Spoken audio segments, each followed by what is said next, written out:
Libro de Mateo, vamos a estar estudiando el capítulo 19. La semana pasada ya terminamos el capítulo 18 del 23 al 35.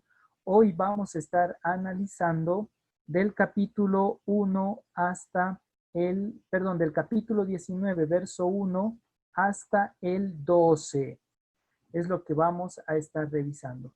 Hoy no tengo la presencia de mi colaboradora porque está en diálogos a través del teléfono. Sucedió algo triste y delicado. Un familiar de mi suegra, la pastora Marlene, hace unos minutos falleció. Es un primo de la pastora Marlene. Allá en Otavalo salieron a jugar básquetbol en una cancha y mientras estaba jugando, este primo le dio un patatús, le dio un paro cardíaco y hasta ahí llegó. Más o menos de una edad de unos 39 años, mm, es súper alto, era doble, bien macuco y probablemente como no realizaba ejercicio físico o estaba en cuarentena como muchos de nosotros y salieron de golpe a realizar ejercicio, entonces probablemente eso produjo este choque. Puede ser, o puede ser que ya tenía algunos conflictos cardiorrespiratorios, no sabemos, pero se le dio un paro cardíaco y falleció. Entonces, ahorita están pasando por esos momentos bastante delicados. La familia Reina, en este caso, o más bien la familia Picón, que es los que están pasando por esta situación bastante delicada, la muerte del primo de la pastora Marlene. Entonces, eso es lo que por eso mi esposita no está presente porque está en diálogos ahorita por teléfono, dándole ánimo, esperanza, fortaleza más que todo en estos momentos porque eran muy allegados con Marlene, con sus primos y son muy allegados en ese aspecto. Entonces es un dolor bastante grande para ella. Eso es, amada familia, entonces eso es un poquito de por qué mi esposita no está presente en este momento, pero más después de unos minutitos probablemente ella también ya se conecte o esté aquí a mi lado para continuar.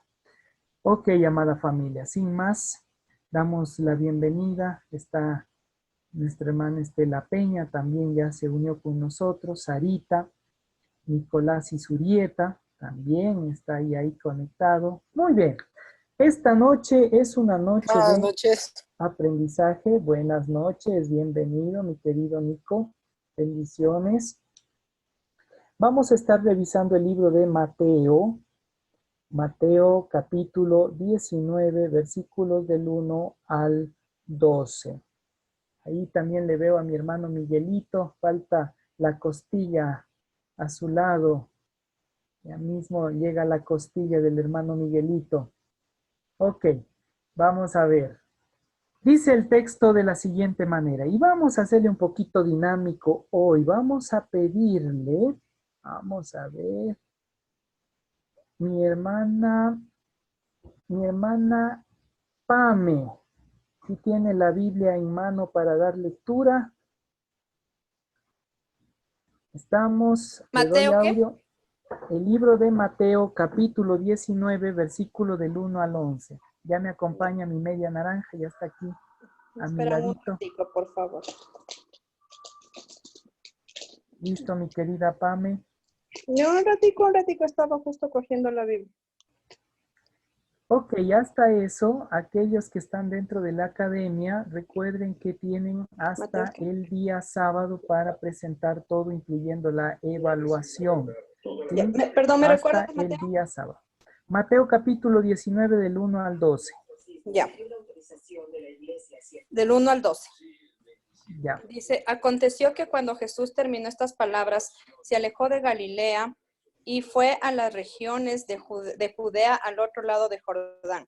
Y le siguieron grandes multitudes y lo sanó allí. Entonces vinieron a él los fariseos, tentándole y diciéndole, ¿es lícito al hombre repudiar a su mujer por cualquier causa?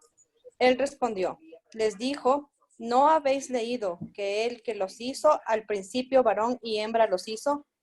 Y dijo por eso el hombre, dejará padre y madre, y se unirá a su mujer, y los dos serán una sola carne. Así que no son ya más dos, sino una sola carne. Por tanto, lo que Dios juntó, no lo separe el hombre. Le dijeron, ¿por qué? ¿Por qué pues mandó Moisés dar carta de divorcio y repudiarla? Él les dijo, por la dureza de vuestro corazón. Moisés os permitió repudiar a vuestras mujeres, mas al principio no fue así. Y yo os digo que cualquiera que repudie a su mujer, salvo por causas de fornicación, y se casa con otra adúltera, adúltera, y el que se casa con repudiada adultera. Le dijeron sus discípulos, si así es la condición del hombre con su mujer, no conviene casarse. Entonces, él les dijo, no todos son capaces de recibir esto, sino aquellos a quienes es dado. Pues hay eunucos que nacieron así del vientre de su madre, y hay eunucos que son hechos eunucos por los hombres, y hay eunucos que asimismo se hicieron eunucos por causa del reino de los cielos. El que sea capaz de recibir esto, lo reciba. Entonces le fueron presentados unos niños para que pusiese las manos sobre ellos y orase, y los discípulos le reprendieron. Pero Jesús dijo, Hasta ahí, mi dejad a querida los... Pam. ¿Hasta ahí? Si era hasta el 12, Ay, pero la perdón. lectura estuvo muy buena. Chévere. No os preocupéis. Gracias, mi querida Pame. Sí, estamos ahí justamente. Eh, Solamente permítanme, ya, no descuidarme en este lado. Muy bien, ahora sí, tenemos un texto. Empieza un capítulo y con este capítulo va a mostrar otra sección. El capítulo 18 nos hablaba netamente de lo que tiene que ver con el proceso de la intención de nuestro corazón. ¿Cómo está la intención de nuestro corazón? ¿Hacia dónde está inclinado la intención de nuestro corazón? Debemos volvernos como un niño de acuerdo a lo que establece. Pero ahora dice el texto, aconteció, es decir, ya está en otro lugar, ya está en otro contexto. Dice, aconteció que cuando Jesús terminó estas palabras, es decir, todo lo que venías enseñando en el capítulo 18 acerca de la intención del corazón y todo lo demás, dice que aconteció que cuando Jesús terminó estas palabras, se alejó de Galilea, es decir, ya del lugar geográfico donde estaba, se aleja. ¿Y hacia dónde se dirige? Se dirige hacia la región de Judea, pero no dice que se dirige a Judea, sino a la región de Judea. A eso hay que entender que él no se está dirigiendo a Judea propiamente, sino a la región, es decir, a los lugares aledaños a Judea, que pertenecía obviamente a Judea. Entonces dice que se va a la región de Judea al otro lado del Jordán. ¿Sí? Pasa al otro lado del Jordán, pasa de Galilea. Ahora, si nosotros observamos un poquito el mapa, y ustedes pueden tener algunas Biblias que probablemente tengan un mapa, pueden observar a Galilea, al otro lado está la región de Judea. Ahí pueden observarlo más tranquilamente, estos pequeños detalles. Muy bien, cuando nosotros vemos eso, ya entendemos, número uno, que están en un contexto diferente. Es decir, ya se encuentran en otro lugar, está en otro sitio. Por ende, la enseñanza va a tomar otro rumbo. A partir de ahora, probablemente ya la inclinación del corazón va a tomar otra directriz, ya no se va a enfocar cuál es la intención, cómo está la vida, cómo está nuestro ser, sino que ahora va a tomar una nueva directriz. Veamos lo que dice. Luego vamos a acoplar este texto con el libro de Marcos para ver algo muy interesante en ese proceso. Dice que aconteció que cuando Jesús terminó estas palabras, se alejó de Galilea y fue a la región de Judea al otro lado del Jordán. Y le siguieron grandes multitudes y lo sanó allí. Oiga, qué interesante lo que está poniendo aquí Mateo, porque dice que le siguió grandes multitudes. ¿Qué significaría esto? ¿Significaría acaso que todos los de Galilea le acompañaban a Jesús hasta el otro lado de el Jordán, a la región de Judea? ¿O salieron los de Judea a mirarle a Jesús?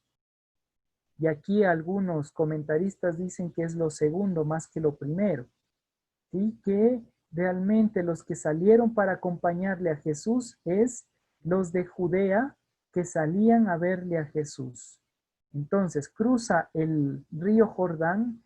Al momento que cruza el Jordán, inmediatamente se encuentra con esta gente y esta gente le seguía a donde él se dirigía. Claro, tampoco queremos descartar que gente de Galilea no le siguió. Sí, también le siguió. Ahí conformaron una multitud. Pero hay algo interesante. ¿Qué es lo que hizo Jesús o Yeshua en ese momento? ¿Qué le hizo a la gente? De acuerdo al verso 2. ¿Qué hizo a la gente? Veamos, den su respuesta. Hagámosle un poquito dinámico. ¿Qué dice el texto? ¿Ya? Veamos, pueden escribirlo ahí para ver. Eso, muy bien. Los sanó. Ahora nace mi pregunta. Aquí dice, los sanó, pero no especifica. ¿Les sanó a todos? ¿Todos estaban enfermos? O sea, una multitud enferma. Oiga, qué interesante esa pregunta. A veces no nos hacemos esas pequeñas preguntas ante estos detalles, porque dice que le siguieron grandes multitudes y los sanó allí. Es como que todos estaban enfermos. Pero vamos a ver que lo que viene a continuación sí va a mostrar como que la gente tenía esa necesidad de sanar. El término sanar, vamos un poquito a establecerlo desde el griego, viene del término soteros. Y el término soteros también tiene un significado. Soteros no significa solamente sanar, sino que también la raíz de salvar. Oiga, qué lindo. Es salvar trayendo sanidad, por así decirlo. Es un acto de salvación por la sanidad. ¿Qué quiere decir? De ahí viene el término soteriología, que es el estudio de la salvación dentro de teología. Eso es soteriología. Entonces, cuando presenta esto, está diciendo, oiga, a todos los salvó. Esa sería una traducción más adecuada. Es decir, a todos les estaba dando la oportunidad de disfrutar la redención de sus almas. Todos tenían la oportunidad. Todos. Por eso dice el texto ahí, y los salvó allí. Si es que se haría una traducción un poquito inclinada a su raíz. Y los salvó allí, pero ¿les salva de qué? ¿De qué les va a salvar? Oye, interesante esa pregunta, ¿no? ¿De qué les va a sanar? Muchos de nosotros quizás físicamente no necesitemos sanidad. Quizás físicamente estemos sanos, pero nuestra alma puede estar destruida. O lo que se viene estudiando, la intención del corazón, puede estar tan enferma que usted piensa que está haciendo lo correcto conforme a la voluntad del Eterno y a la hora del té, usted está enfermo espiritualmente hablando delante del Señor. Y esta enfermedad le afecta emocionalmente y esta afección emocional se manifiesta en la somatización en la enfermedad del cuerpo. ¿Sabía usted que hay eso? Que hay enfermedades del alma que se manifiestan como dolores en el cuerpo.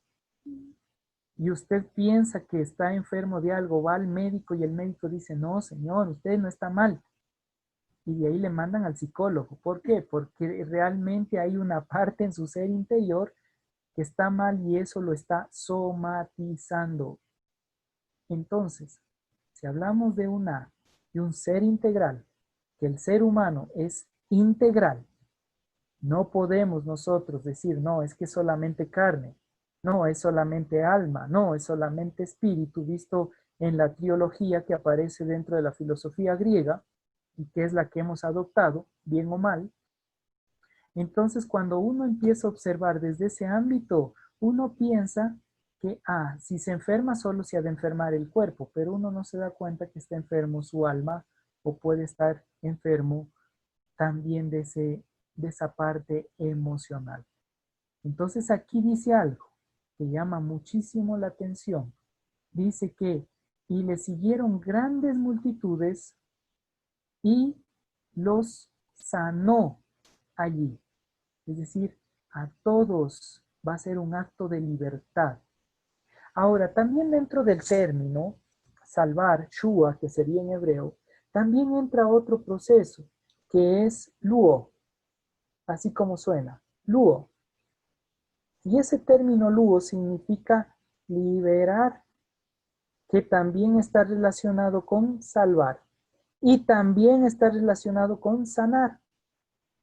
Es la relación que tiene. Es decir, que el término shua, que es traducido como luo, también significa libertad.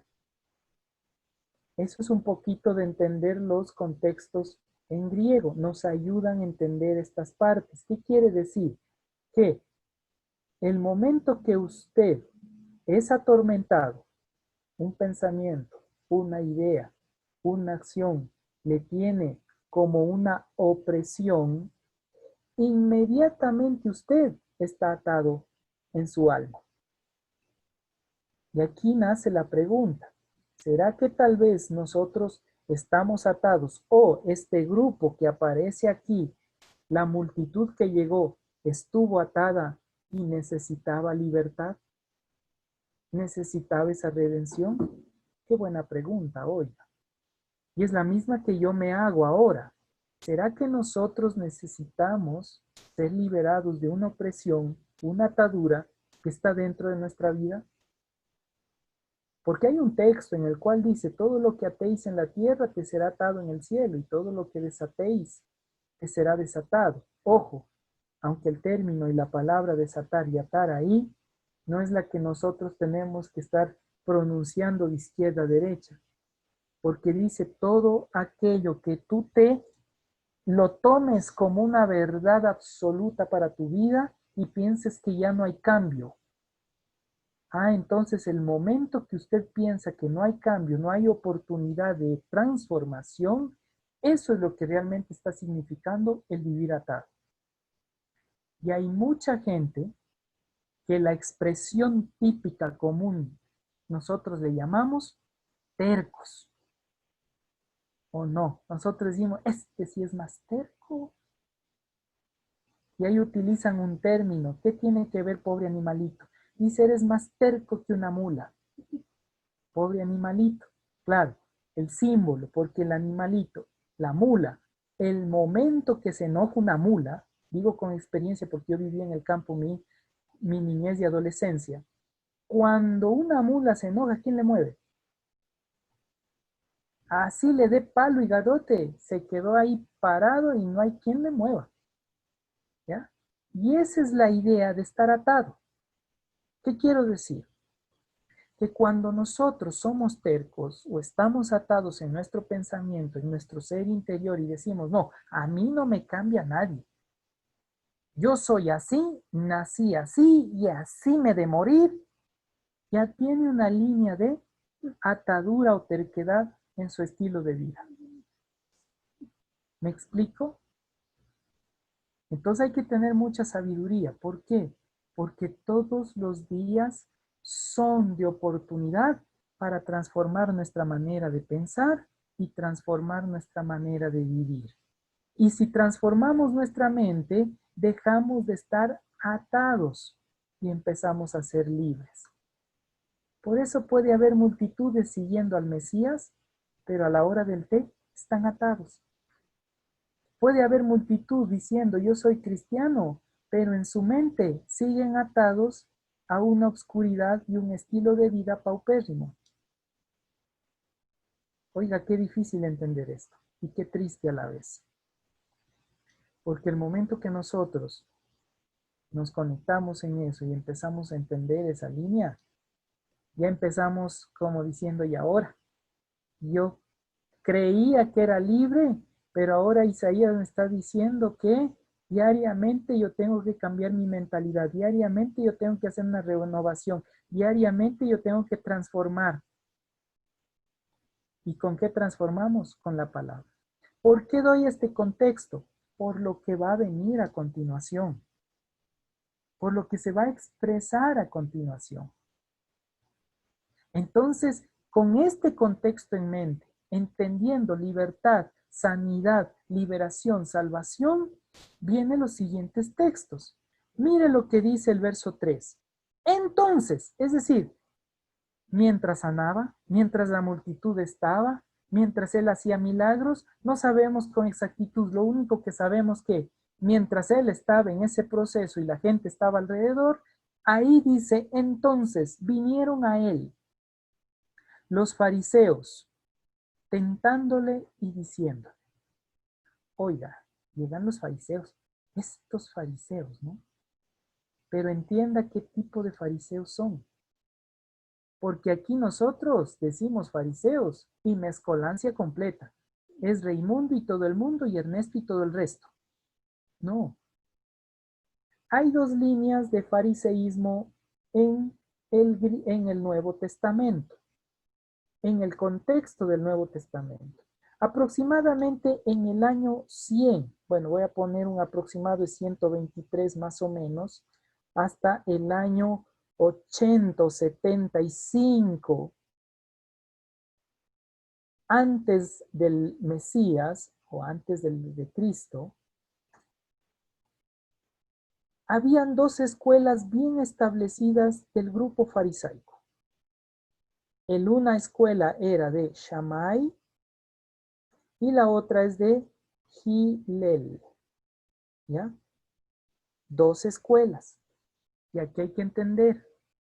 Oiga, si usted no entiende esto, usted le mete a todos los fariseos en la misma bolsa.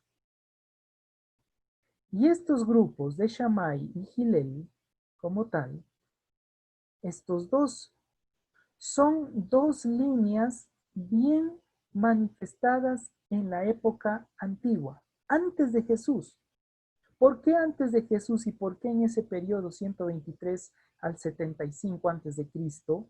Porque se había desarrollado aproximadamente entre el año 170, había surgido un grupo llamado los saduceos que nacen de la línea de los macabeos.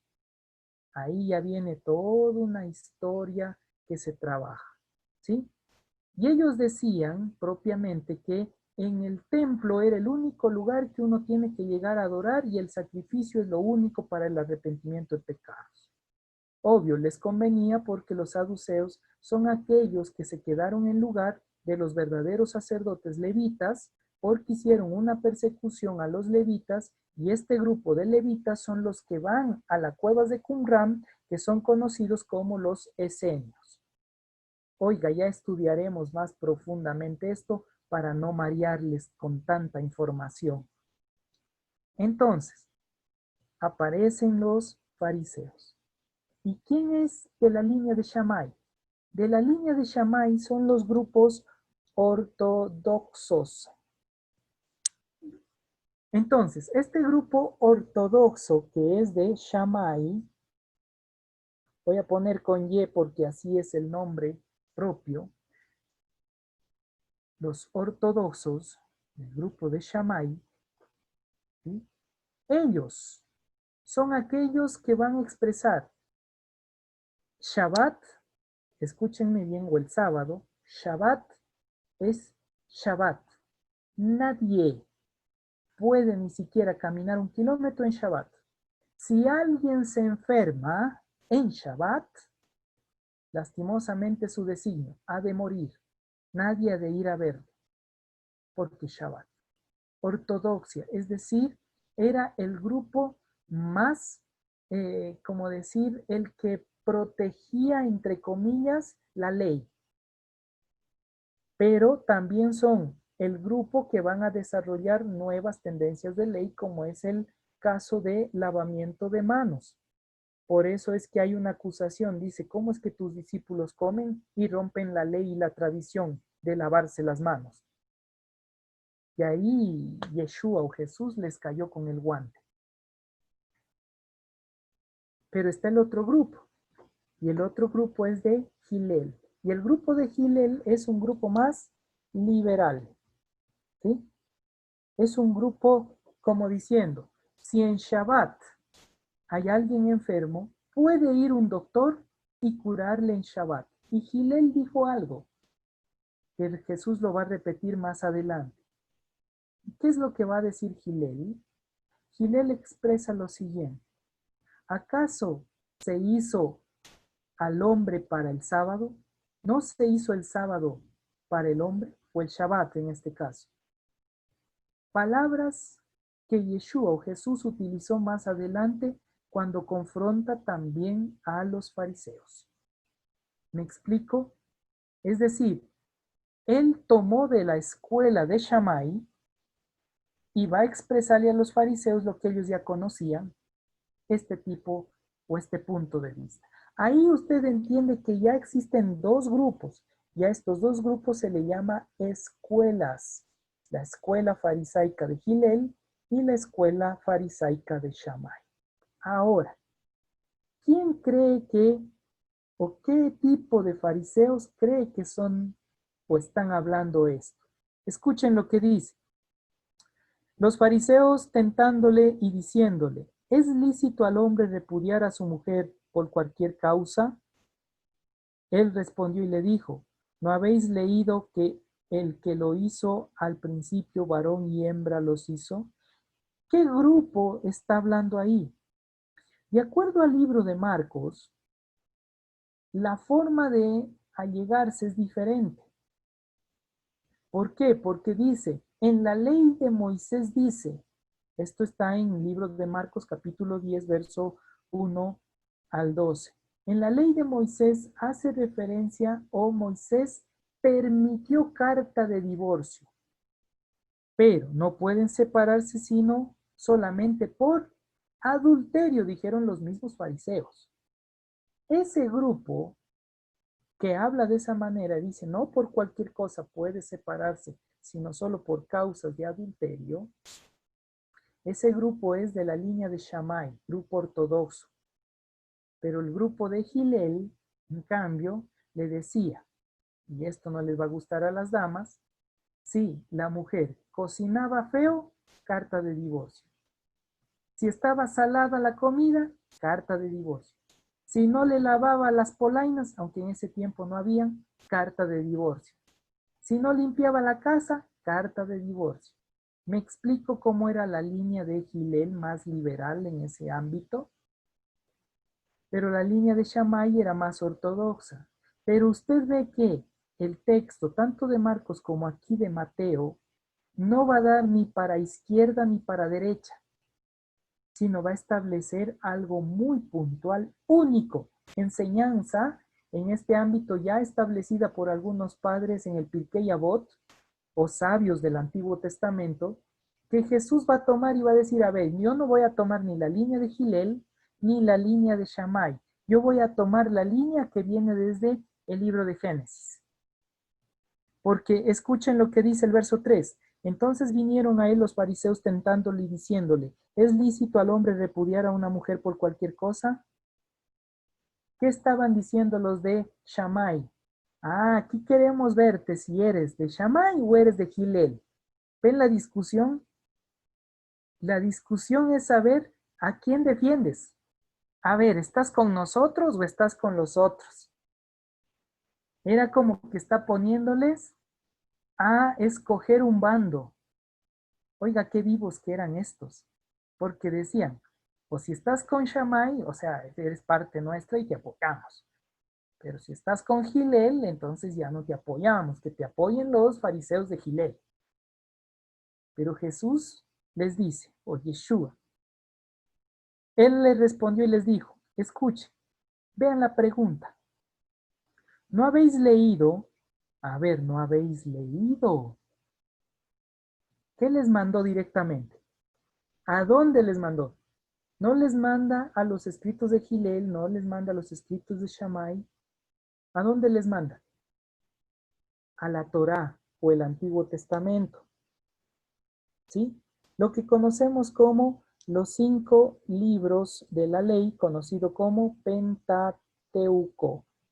¿Sí? Es la Torá.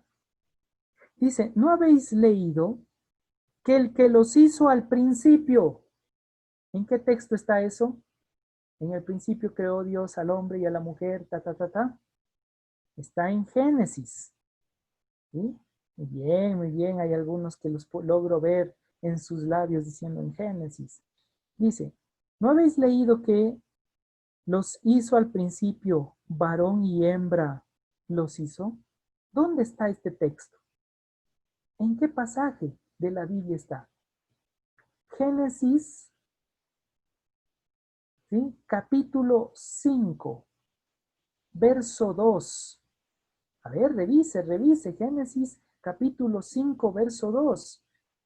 Lea, vamos, revise la Biblia. Génesis, capítulo 5, verso 2. Mire la expresión que va a decir ahí. Varón y hembra, ¿qué dice? Clarito. ¿Y qué dijo Jesús? Aquí en el 19:4, varón y hembra los hizo. Oiga, qué lindo saber que el Mesías, Yeshua, tenía tal nivel de retención de los textos sagrados que exactamente les va a dar donde más les duele. ¿Por qué? Porque él no está diciendo, verás, yo pienso igual que Shammai. No, verás, yo pienso igual que Gilel. Oiga, no, les dice, a ver, respóndanme esto, porque hace una pregunta. ¿Es lícito al hombre repudiar a su mujer por la cual por cualquier causa le hicieron ellos la pregunta? Y él responde, ¿no habéis leído que el que los hizo al principio, varón y hembra, los hizo? Eso era muy típico, muy común de las discusiones fariseas. Responder con una pregunta. Eso es muy típico de ellos, muy común. No es común en la actualidad y cuando usted le responde con una pregunta inmediatamente le dice que me estás evadiendo, no me quieres responder la pregunta.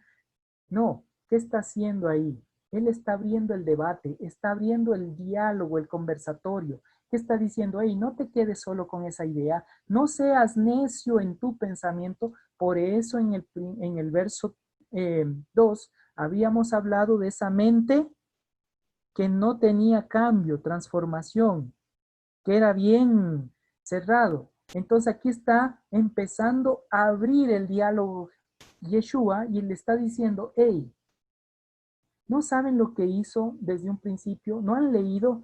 Oiga, eso decirle a un fariseo es como darle una puñalada. Le está diciendo, ustedes sí que son mushpas porque no han leído o sí han leído. ¿Cuál va a ser la defensa directa? Nosotros, claro, hemos leído, obvio, que eran fariseos. Y el fariseo estudiaba las Sagradas Escrituras. Y Yeshua, Jesús, va a ir directo a lo que ellos conocían de primera fuente, de primera mano. ¿Me explico lo que está haciendo él? Le está llevando a la raíz, al origen de las cosas. Oiga, qué lindo entender cómo él siempre llevaba al origen de las cosas, donde inicia todo. Y el tiempo es oro. Pero permítame, aunque no terminemos de estudiar todo esto hoy, pero permítame explicar algo que aparece en el texto hebreo, ¿sí? ¿Me permiten? Ya vamos a compartir. Bueno, Isaías, te permitimos, solo porque eres chévere. Ya, muy bien. Voy a compartirles, si es que se comparte, será. Ahí está. Aquí estamos. Muy bien. Dice Jesús, ¿no sabes qué? En el principio dice que varón y hembra Él los hizo. Y el capítulo 5 de Génesis va a decir varón y hembra los hizo. Y le dio su nombre a Adán. Muy bien. No me voy a ir al nombre Adán, sino en este caso varón y hembra. El término es ish, para varón, ¿sí? Igual, varón. Y el término Isha para varona, que sería la traducción propia, ¿sí?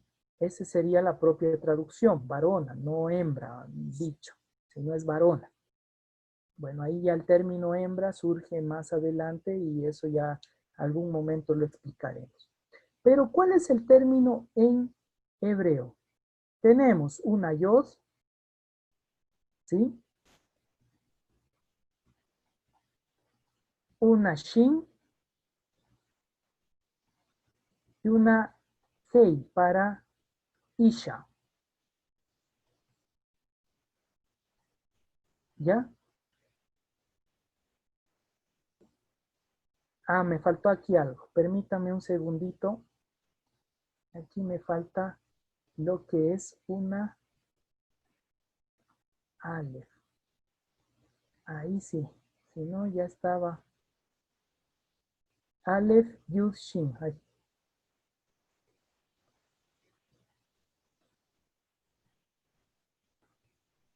Algo pasa.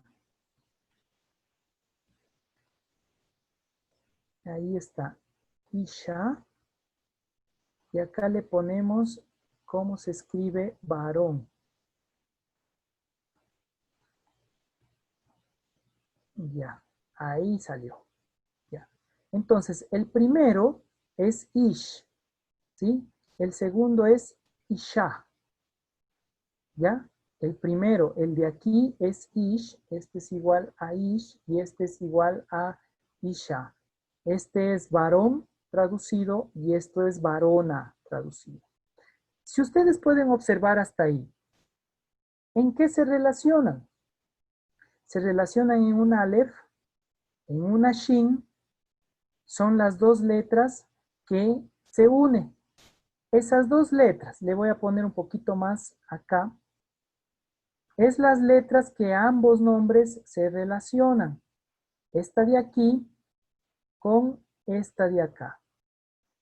¿Sí? Permítanme explicar esto, perdón que les sea un poquito técnico hoy, pero es importante. Este término suena esh. Y esh significa fuego. ¿Ya? Eso significa esh, fuego. Ahora, si usted revisa, y aquí le voy a poner, para hombre utiliza una yod. ¿Se da cuenta? Esta letrita de aquí. Y para mujer utiliza esta letrita de acá. Ahora, si usted une esas dos letras, le pongo acá abajo, tiene yud, hey. Y yud, hey es el principio del nombre YH, que significa lo divino, traducido también como Dios. Oiga, qué lindo es el estudiar el hebreo desde ese ámbito. ¿Qué está diciendo? Que en el hombre y en la mujer, la unión de los dos forman el nombre de Dios. Por eso se forman uno solo. Son una sola carne. ¿Sí? Ese es el aspecto porque Génesis dice, y dejará el hombre a su padre y a su madre, y se unirá a su mujer y formarán Ejad. Y Ejad significa unicidad, y la unicidad es la representación de Dios, del Todopoderoso. Pero el momento que Dios no está en la ecuación, ¿sí se da cuenta? Sacamos Yod y sacamos Hei, se arma el fuego, se arma el problema en la familia y en el hogar, porque Dios no está presente. No está presente Yod, no está presente Hei, que es la representación de Dios. O sea, ni en el hombre ni en la mujer está Dios. Por tanto, el corazón es duro. Y ese corazón duro produce fuego, choque, pelea, destrucción. Esh. Me explico, por tanto es necesario que la presencia de Dios esté tanto en el hombre como en la mujer para crear estabilidad y llegar a ser uno. Por eso Jesús, Yeshua, les habla directamente esto. Les dice que en el principio les hizo varón y hembra. Claro, ellos hablaban arameo, sería Shah, Ish, que serían los dos términos. Ellos entendían esto directamente, comprendían esta realidad. Algo que nosotros, si no entendemos detalles como estos, difícilmente vamos a comprender. ¿Qué quiere decir entonces? Que cuando se une hombre y mujer, forman la presencia misma de Dios en sus vidas. Y ese fuego, es decir, la dureza del corazón, llega a volverse un corazón, como diría Isaías, no yo sino el profeta, un corazón de carne. Y sería moldeable, porque empieza a cambiar la mentalidad, empieza a cambiar la forma de pensar, porque ya Dios está dirigiendo el camino de esta familia, de este hogar. ¿Me entienden lo que está diciendo Yeshua? Los fariseos llegaron diciendo, a ver, dinos, ¿quién es más importante, los de Shammai o los de Gilel? Y Jesús le va a decir, a ver, momentito, ni el uno ni el otro, ni chicha ni limonada. Es este de aquí, lo que está desde un principio. Ish, Isha, porque la presencia del Señor está en los dos. Oiga, y les corta nota inmediatamente en medio de su diálogo, con una pregunta. Para nosotros, hasta ilógica podríamos decir, o a veces decimos, no, pero ¿qué hace esa pregunta en la Biblia? Oiga, cuando no entendemos el contexto, difícil dar una respuesta a algunas preguntas, pero cuando empezamos a entender el contexto, qué lindo saber cómo Él nos creó y usted y yo somos o en nosotros habita el Eterno. Y al unirse hombre y mujer, forman el perfecto Adán, que es la estabilidad de Dios en el hombre, en el ser humano, cuando digo hombre, por si acaso. Me explico, eso es Adán. Eso es Génesis. Así era desde el principio. Pero como el Esh se manifiesta y se empieza a desarrollar el fuego, por así decirlo, inmediatamente que eso empieza a desarrollarse, ¿qué es lo que sucede? Dureza del corazón, destrucción del alma, destrucción de todo el ser. Ahora bien, continuemos el texto. Luego, ¿qué dice? El verso 5. Y dijo, por esto el hombre dejará padre y madre y se unirá a su mujer y los dos serán una sola carne. Si se fija que al final está el signo de interrogación, o sea, todo esto lo puso como en forma de pregunta, diciendo, a ver, ni Gilel ni Shammai, sino ahora me van a ayudar en esto. A un principio él los hizo varón y hembra, y el hombre dejará padre, madre, y se unirá a su mujer y serán uno solo. Por eso, recomendación, si se casa, salga de la casa. Ya no se quede con papá y mamá. Si no es necesario, salir. Aunque en esta cuarentena ya toca seguir ahí. Pero, y el momento que termine la cuarentena, por favor, vaya nomás de la casita a hacer su vida con la esposa o el esposo. ¿Sí? Es importante. Luego, ¿qué dice el verso 7? Y le dijeron, ¿por qué pues mandó Moisés dar carta de divorcio y repudiarla? A ver, hay dos cosas, carta de divorcio y repudio. Carta de divorcio estaba dirigido netamente a lo que es adulterio y repudio era cuando la mujer no cocinaba, no planchaba, le caía mal, decía, ¿sabes qué? Me casé, pero fuchi, no me gusta. lo que sucede actualmente. ¿Sí?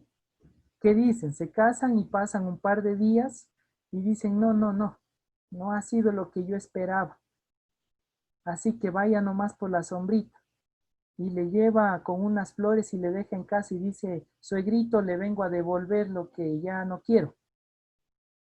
Bueno, fuera dirían algunos que eso suceda. Le manda ahí, pobrecita moco y baba, vaya a la casita bien aporreada porque no quería salir de la casa. Suele suceder estas cosas. O viceversa, pobrecito él. Entonces, cuando vemos el texto, dice, ¿por qué pues mandó Moisés? Ah, es como le está diciendo, a ver, tú nos hablas de Génesis, ahora yo te voy a hablar de Moisés. ¿Se dan cuenta la discusión? Es una discusión común de diálogo fariseo. Eso es ser puesto a prueba. No comprendamos mal. No es que los fariseos estaban diciendo, ah, aquí les vamos a caer y le vamos a dejar como mentiroso y etcétera, etcétera. El puesto a prueba significa o hacía referencia en ese contexto, vamos a entrar en discusión para elevar el nivel de conocimiento de ambos. Eran las discusiones fariseas de ese tiempo. A veces nosotros pensamos y a todos involucramos en un mismo saco porque dicen, no, es que los fariseos siempre les ponían a prueba y venían los fariseos y pensamos que los fariseos eran un solo grupo o eran solamente dos los sinvergüenzones ahí. No, había más de 120 escuelas farisaicas en ese tiempo. Ojo, escuela farisea de dos líneas, Shammai y Hillel. ¿Qué eran las 120 escuelas? Un rabino con máximo 2 estudiantes. Eso era la escuela. Oiga, entonces yo ya rompí el nivel farisaico al tener casi 42 estudiantes en la academia bíblica. ¿Sí? Me explico.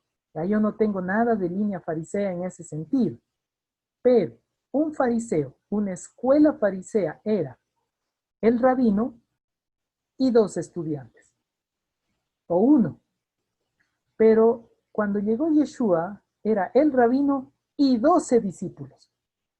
Ya rompió también la tradición común en ese entonces. Y cuando usted escucha que en ese tiempo había cerca de 120 escuelas fariseas, oiga, no se alarmen, no es que eran las escuelas fariseas, era el rabino y sus discípulos. Y ellos constantemente entraban en discusión unos con otros para elevar la enseñanza. Esto se llama alajá, no alaja, no.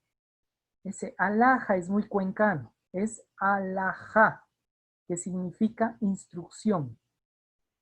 ¿Ya? Eso significa alajá, significa instrucción.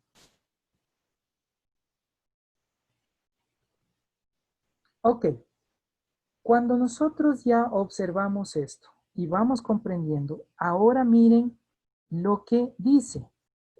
Los unos preguntan, Yeshua le responde con una pregunta y los fariseos vuelven a preguntarle. Oiga, qué locos, ninguno están dando respuestas, solo están haciendo preguntas. Ahora miren esta pregunta, el 7. Les dijeron, ¿por qué pues mandó Moisés dar carta de divorcio y repudiarla? Dice el 8. Oiga, y aquí es cuando desarmó todo el pensamiento de cualquier línea farisea en ese ámbito. Él les dijo, por la dureza de vuestro corazón, Moisés os permitió repudiar a vuestras mujeres, mas al principio no fue así. ¿Por qué se divorcia la gente? ¿Por qué hay separaciones en el hogar? Por la dureza del corazón. Oiga, no se vaya más allá. No es que me cae mal. No, es que ha sabido roncar, se manda gases en la noche. No, al punto que tiene ventilar con las sábanas. No es eso. Todo eso es soportable. ¿Me explico? Es la dureza del corazón. Es decir, es fuego. ¿O no le sucede a usted que cuando entra en una discusión con su esposa y usted escucha algo, le arde desde lo profundo y usted quiere responderle inmediatamente? Eso es fuego, ¿sí? Entonces, cuando esto sucede, eso indica que hay dureza en su corazón. Porque usted está listo, dime algo y vas a ver. ¡Ja! No sabes con quién te has metido. Francisco, Paco, Luis, Pedro de las marmotas soy, no cualquier persona. Y eso ha pasado. Por eso empieza los golpes dentro del hogar, pero no hablo golpes físicos, sino el ataque. ¿Quién es superior a quién? ¿Por qué? Porque la persona que tiene inestabilidad emocional y no tiene esa estabilidad de temperamento que produce el carácter, cuando no tiene eso, intenta destruir al otro. Intenta pensar, yo soy superior y a mí me respeta. Oiga, el respeto no se impone, se gana con amor. Así de sencillo. Usted no debe imponer que le respeten, usted tiene que aprender a ganarse con amor. Y aquí, el que siempre va a haber dos directrices, como dice el doctor Mario Javier Sabán, siempre hay dos líneas. Línea uno que agache la cabeza y diga, ok, perdono y continuemos. Y hay otro que va a recibir ese perdón y va a decir, ah, gracias, seguimos adelante. Pero cuando no hay dureza de corazón, los dos inclinan la cabeza y se piden perdón mutuamente. Ahí es cuando la pareja fusiona o une a Yud-Hei, YH, el nombre de Dios en sus vidas. Por eso dice, mi nombre será invocado por toda lengua y nación. ¿Qué está diciendo? Que su estilo de vida y comportamiento va a representar mi nombre. Por eso me encanta el Padre Nuestro, pero en arameo. Porque el Padre Nuestro en arameo es muy diferente la traducción. Ahí no dice santificado sea tu nombre. En arameo dice que yo santifique tu nombre con mi estilo de vida. Oiga, qué lindo. Que yo santifique tu nombre con mi estilo de vida. ¿Por qué? Porque ahora que están casados y formaron una sola carne, debe ser mostrado el nombre de Dios en ustedes como pareja. Sin querer ya estamos dando una charla para matrimonios, preparándonos para ese matrimonio especial. Pero ¿qué sucede con aquellos que están solos y aún no tienen pareja? No se preocupen, que lo mismo sucede en usted, si está solo o si ya está con su pareja. Porque cuando está solo, usted piensa que no tiene con quién pelear, que no hay con quién discutir. Oiga, ¿y usted anda más amargado? Porque ni usted se soporta. Eso es no haber encontrado esposa en su interior o esposo en su interior. Y eso vamos a explicar en algún momento cuando hablemos del libro de Proverbios, cuando dice Salomón, y halló esposa, halló la felicidad, pero vuelta en Eclesiastés dice, el que haya esposa, halla la destrucción y la muerte. ¿Qué quiso decir Salomón ahí? ¿Cómo dice Miguelito? Sí, en Eclesiastés dice, el que haya esposa, halla la destrucción y la muerte. El uno está en pasado, el otro en presente. Eso tiene todo un significado hermoso dentro del contexto bíblico, que lo estudiaremos más adelante. Ok, volviendo al tema. Vemos lo que dice.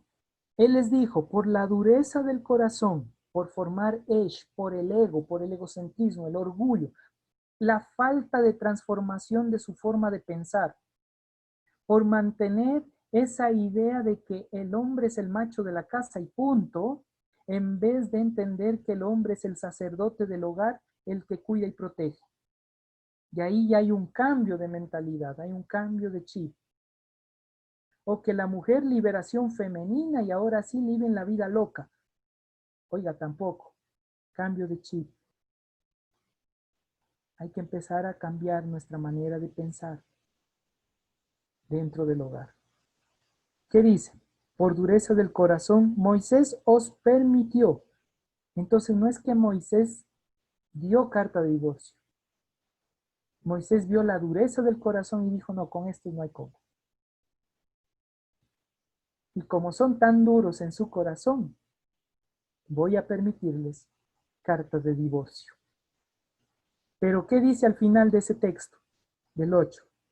Más al principio, ¿cómo deja claro? No fue así. Al principio no fue así, punto. O sea, ¿saben qué? Ubíquense, como diciéndole a los fariseos, sean de Gilel, sean de Shammai, ¿saben qué? Ubíquense. A un principio no fue así. A un principio se unían porque entendían la conexión con lo divino. Pero cuando no entendemos esa conexión con el divino, cometemos muchos errores. Y ahí es cuando se casan, se divorcian, se casan, se divorcian. ¿Por qué? Porque no han entendido la conexión con el Padre. Pero ahora que ustedes entienden, ahora que ustedes han escuchado esto, y que después vengan, pastor, me voy a divorciar, látigo para ustedes, dureza de corazón. Les voy a decir hijos de Caín, filisteos incircuncisos. Les voy a dar látigo y les voy a circuncidar. Como dijo el apóstol Pablo, mejor córtense. No, no, eso no, tampoco así. Pero mucha sabiduría, porque ahora ya no hay oportunidad. Es lo que digo, a veces eh, peco de enseñar muchas cosas porque después ya no hay oportunidad. Digo peco porque el momento que ustedes escuchan, el momento que ustedes entienden y lo hacen, ya no tienen opción de arrepentimiento, porque conocían, sabían, entendían. Y si van y lo hacen, mejor le hubiese sido no conocer, dice el texto. Por eso voy a decir como dijo Shimon Bar Yochai. Shimon Bar Yochai es uno de los, podríamos decir, de las personas más elocuentes y sabias que tuvo después del siglo I el pueblo de Israel. Al punto que dice que era su conexión con lo divino, que cuando él iba a hablar, todo se creaba un silencio alrededor.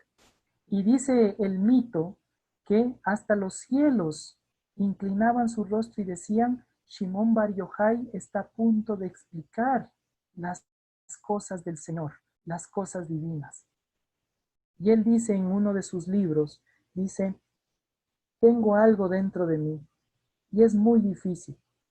¡Ay de mí si no les enseño la palabra de Dios! Y ay de mí si les enseño la palabra de Dios. Porque si no les enseño, seré juzgado. Y si les enseño, seré juzgado porque lo que les enseño y ustedes no lo practiquen, seré también yo causante de sus actos, porque fui responsable de abrirle la luz sin que ustedes estén preparados para recibirlo. Oiga, eso me dejó a mí muy pensativo. Y por eso hay que hablar con mucha sabiduría, porque hay cosas muy profundas de la palabra que no podemos hablarlo a cualquier persona. Y por eso, como ustedes pueden ver, las personas que están hoy es porque se le plació al Eterno escuchar esto. Que ustedes puedan ser parte de esto. Pero recuerden, somos responsables de lo que hemos escuchado. A un principio no era así. Y si nosotros tomamos una decisión ahora conociendo de separación, de decir, no, me caes mal, me divorcio, me voy, fuchi, lárgate. El momento que usted diga esto o exprese eso, en ese instante usted está rompiendo con esa unidad por la dureza de corazón de usted, ni siquiera del otro. Pero usted me dirá más adelante, pero ¿y qué si el otro no entiende nada de estas cosas? Dice el texto, más adelante el apóstol Pablo, que por su testimonio usted traerá restauración al otro. Pero si el otro, voy a decir las palabras de David Ormachea en su libro que dice para matrimonios con amor, dice el texto de David Ormachea, adúltero es el hombre que comete adulterio y adúltero es la mujer que conociendo que el hombre está cometiendo adulterio, no hace nada para detenerlo. ¿Me explico? Corresponsabilidad en el proceso. Solo cuando su vida esté en peligro, es decir, cuando usted esté en riesgo de muerte, solo ahí se puede romper el mandamiento. Es decir, solo cuando usted o cuando usted sepa que alguien le está maltratando y eso puede llevarle a la muerte, en ese momento usted puede decir, ¿sabe qué? Sepárate, divorcia, hasta yo le ayudo, porque su vida está en peligro y la vida es más importante, porque va a tener la oportunidad mientras viva de restaurar su alma. Por eso, si hay maltrato en el ámbito físico, hasta yo le ayudo y le digo, ¿sabe qué? Hay que denunciar y esto terminó. Borrón y cuenta nueva. Que hay perdón, hay restauración, sí. Pero una vez que usted haya muerto ya no hay nada. Así que hay que cambiar nuestra manera de pensar. ¿Me explico eso? Solo en el caso de muerte, no porque ay, cocina mal, qué feo. Fuchi, no ha sabido bañarse. Cada 4 días se baña, qué cochín. Oiga, son cosas que se puede ir dialogando y cambiando. Y más en este tiempo de coronavirus, que estamos enclaustrados viéndonos las caras.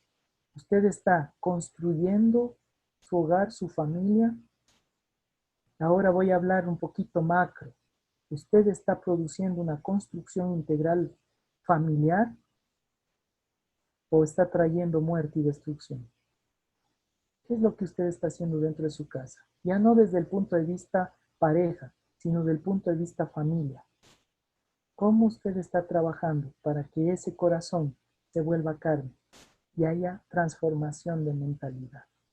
Y nos quedamos hasta ahí. Y el verso 9 al 12 lo estaremos viendo la próxima semana a esta misma hora y por este mismo canal. Así que no se pierda, la próxima semana continuaremos con este fascinante estudio de este texto que de seguro es de gran bendición para nuestras vidas. Y podrían decir algunos, tan rápido que se acaba. Sí. Cuando se habla de las cosas del Señor, no sé, soy yo nomás, pero vuela el tiempo, oiga. Pasa rápido. Y algunos de ustedes van a decir mentirosos, Isaías. Más lo que nos aburre.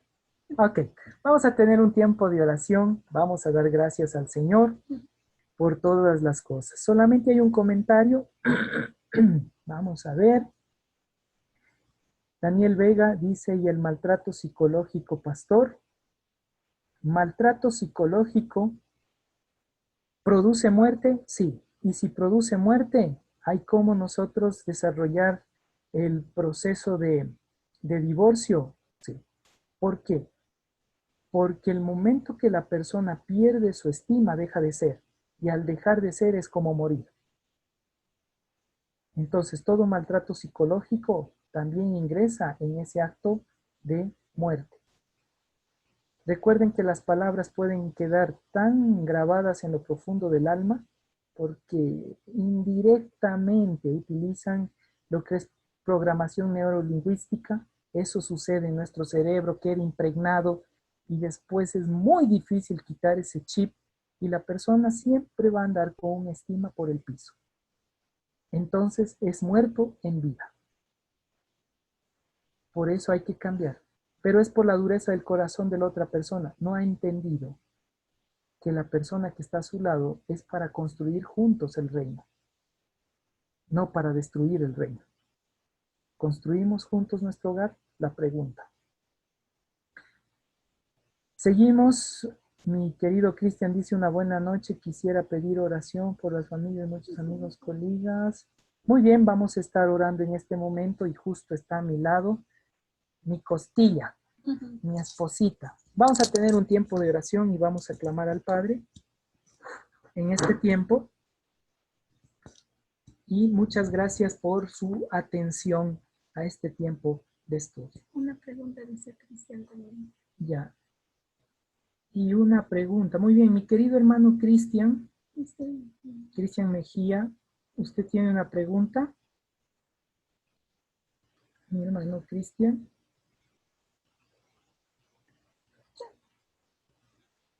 Le escuchamos, mi hermano Cristian. Tal vez tiene una pregunta.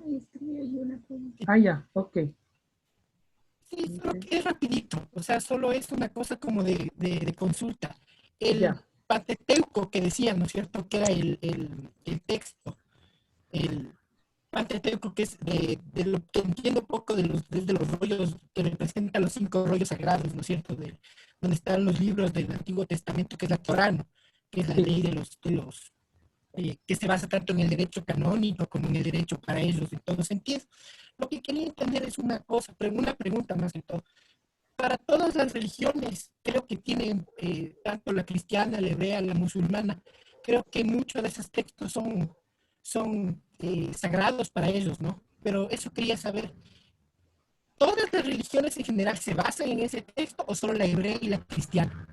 O sea, esa es mi pregunta. Ya. Más de cultura general, ¿no? Las 3 religiones, muchas gracias por su pregunta, las 3 religiones más conocidas en la línea monoteísta, que tiene que ver con los musulmanes, el cristianismo y el judaísmo, son las que trabajan propiamente con estos 5 primeros libros. El resto, el hinduismo y el budaísmo, no. Sí, ellos no trabajan, ellos trabajan con otro libro, el hinduismo con el Sankrista, que es su libro sagrado, que también habla de la creación, que también habla acerca de una deidad principal. Y el budismo en cuanto a la iluminación o ese encuentro de tal nivel en el cual podemos llegar a ser uno con él, que directa o indirectamente también está haciendo referencia a ser uno. Entonces, el momento que entendemos cuando se hace la fenomenología de religiones comparadas, ahí podemos entender más profundamente que convergen en algo que todas las religiones van a hablar, que es ser uno con Dios, para responderle un poquito sobre esa pregunta. Pero eso también podemos analizarlo cuando veamos las diferentes religiones o las 5 principales de este mundo. Muy bien. Y vamos a tener este tiempo de oración y también Dani Vega nos pide un tiempo de oración. Amor mío, vamos a orar. Listo, oremos, mis hermanos. Gracias, Padre, por esta noche. Gracias porque siempre traes palabra fresca a nuestra vida, Señor. Fortalécenos